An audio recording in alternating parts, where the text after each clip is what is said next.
தெய்வீக இல்லற வாழ்வு கருத்து 20.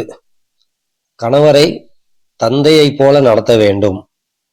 மனைவியை தன் தாயைப் போல நடத்த வேண்டும். எல்லாருடைய வாழ்க்கையிலையும் ஒரு 25 வருஷம்தான் நம்ம அவங்கவுங்க அப்பா அம்மா கூட இருக்கிறோம். அதுக்கப்புறம் துணை தான் நம்மளுடைய கடைசி காலம் வரைக்கும். அதாவது சில பேர் 100 வயசு வரைக்கும் கூட இருப்பாங்க. அப்படி இருக்கும்போது 75 வருஷம் நம்ம துணை கூட தான் இருக்கிறோம்.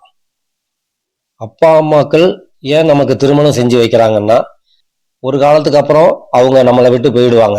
அதனால அதுக்கப்புறம் நமக்கு இப்ப பையனா இருந்தா ஒரு பெண், அதாவது அம்மா மாதிரி ஒரு துணை வேணும். இப்ப பொண்ணா இருந்தா அப்பா மாதிரி ஒரு துணை வேணும். அப்படின்றதுனாலதான் அவங்க நமக்கு திருமணம் செஞ்சு வைக்கிறாங்க.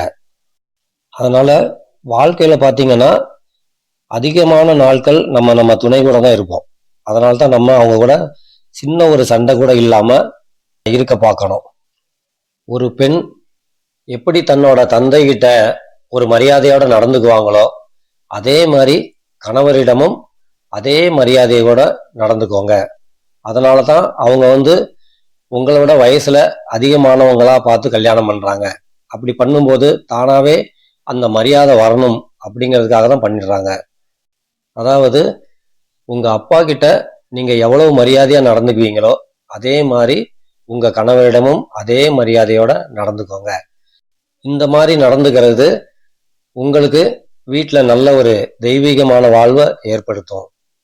அதே மாதிரி கணவன் அப்படிங்கிறவரு தன்னுடைய தாயிடம் நீங்க எப்படி உங்க அம்மாட்ட எப்படி நடந்திருப்பீங்களோ அதே மாதிரி உங்களுடைய மனைவியிடமும் நடந்துக்கணும். அதாவது உங்க அம்மா கிட்ட எப்படி மரியாதையோட நடந்திருப்பீங்களோ அதே மாதிரி உங்க மனைவியிடையும் நல்ல ஒரு மரியாதை கொடுத்து நடந்துக்கோங்க. அதுதான் நம்மளுடைய குடும்பத்திலையும் தெய்வீக இல்லற வாழ்வை ஏற்படுத்தும்.